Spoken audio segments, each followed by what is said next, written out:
একসঙ্গে থেকেছি, হাসি কান্না দুঃখে আমরা একসঙ্গে থেকেছি, আন্দোলন সংগ্রামে রাজপথে একসঙ্গে কাজ করেছি। সেই সকল নেতৃবৃন্দের চোখের পানি দেখলে এখন আমাদেরও কষ্ট হয় যে তারা দলের জন্য, দেশের জন্য এত ত্যাগ আর কোরবানি স্বীকার করলো, কিন্তু তারা উপেক্ষিতই থেকে গেল। এই সব কিছু মিলিয়ে আজ মোহাম্মদপুরের মাটি এবং মানুষ তাদের 40 বছরের লালিত এক সন্তান মামুনুল হককে এই এলাকার সত্যিকার জনপ্রতিনিধি হিসেবে নির্বাচিত করার জন্য ঐক্যবদ্ধ হয়েছে। সকল দলীয় পরিচয়ের ঊর্ধ্বে উঠে অন্যান্য দলের নেতা কর্মীরাও আজ রিকশা মার্কার প্রতীককে সংসদে পাঠানোর জন্য তারা আজকে ঐক্যবদ্ধ হয়েছে। আমি আমার প্রিয় মোহাম্মদপুর আদাবর এলাকাবাসীকে বলতে চাই, আপনারা আমাকে চেনেন, আমার বাবা শাইখুল হাদিস আল্লামা আজিজুল হককে চিনেন। আমার বাবা আমার জন্য এমন কোন বিপুল সম্পদের পাহাড় গড়ে যান নাই। আমার বাবা স্বর্ণের চোরাকারবারি করেন নাই। আমার বাবা অস্ত্রের ব্যবসা করেন নাই। আমার বাবা তার দীর্ঘ 94 বছরের বয়সের জীবন বাংলার মানুষ এবং বাংলার মানুষের কল্যাণের জন্য, আল্লাহর দ্বীনের সেবা করার জন্য তিনি ব্যয় করেছেন। তিনি পবিত্র সহিহ বুখারী শরীফের সর্বপ্রথম বাংলা ভাষ্যকার।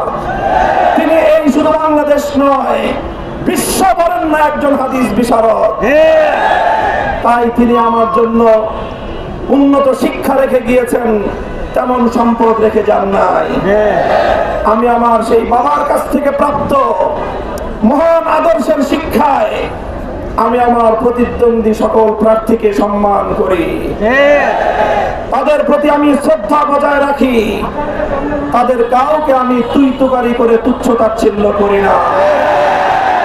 আমি তাদের কাউকে এমন কোন অপবাদ দেই না যে অপবাদের সাথে সে জড়িত নয়। আমি কাউকে এ কথা বলি নাই যে সে শুধুমাত্র বাউলদেরকে পিটায়, আর কিছু করে না। আপনারা দেখেছেন কিভাবে একজন ব্যক্তি গুলশান থেকে এসে মোহাম্মদপুরের তৌহিদি জনতাকে চরম কটাক্ষ করেছে। সে বলেছে মোহাম্মদপুরের তৌহিদি জনতা নাকি বাউলদেরকে পেটানো ছাড়া আর কোনো কাজ জানে না। দুঃখ লাগে, মোহাম্মদপুরের মাটি এবং মানুষের সংগ্রামী ইতিহাস তার জানা নেই। 5ই জুলাই বিপ্লবে এই মোহাম্মদপুর অন্যতম একটি হট স্পট ছিল। এখানে আমরা আমাদের ছাত্র জনতার সাথে কাঁধে কাঁধ মিলিয়ে এখানকার কৃষক, শ্রমিক, মজদুর তারা যেই লড়াই চালিয়েছে, বুকের রক্ত দিয়েছে, শাহাদাত বরণ করেছে, এই মোহাম্মদপুরে কোনদিন কোন মাজারের উপর হামলা চলে নাই। আমরা শান্তিপূর্ণ সহাবস্থান রক্ষা করে চলেছি। মোহাম্মদপুরে কোনদিন কোন বাউলের উপর আক্রমণের ঘটনা ঘটে নাই। তিনি অপবাদ দিয়েছেন মোহাম্মদপুরবাসীকে। মোহাম্মদপুরের মানুষের মধ্যে ধর্মীয় সম্প্রীতি রয়েছে, সহনশীলতা রয়েছে। এখানে আমরা বিহারি বাঙালি মিলেমিশে একাকার হয়ে থাকি। এখানে আমরা মোহাম্মদপুরে হিন্দু মুসলমান আমরা ভ্রাতৃত্বের বন্ধনে একসাথে থাকি। আমাদের সব মসজিদ মাদ্রাসার সাথে হিন্দু ভাইদের ঐতিহ্যবাহী মন্দির রয়েছে। কোনদিন 40 বছরে কেউ বলতে পারবে না সাত মসজিদের ঐতিহ্যবাহী মসজিদ আর মাদ্রাসা অথবা বাসবাড়ির হিন্দু ভাইদের মধ্যে কোনদিন ন্যূনতম কোন তিক্ততা হয়েছে এমন কোন প্রমাণ নাই।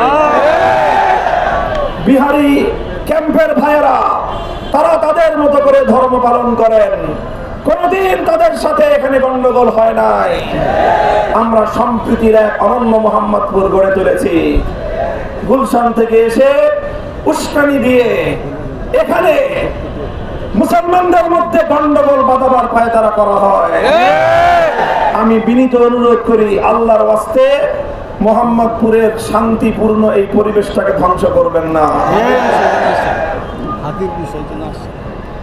আমি অত্যন্ত পরিতাপের সাথে বলতে হয়, দুঃখ এবং কষ্টে, অপমানে আমরা কুঁকড়ে যাই যখন আমাদেরকে এই কথা শুনতে হয় যে ওনারা গুলশান থেকে এসে ওনাদের সাঙ্গপাঙ্গদেরকে নিয়ে পেশাব করে মোহাম্মদপুরের ধর্মপ্রাণ মানুষদেরকে ভাসিয়ে দিবেন।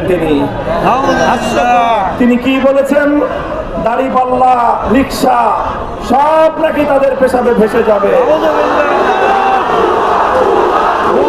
আপনারা নীরব থাকেন, নীরব হন, কথা শুনেন।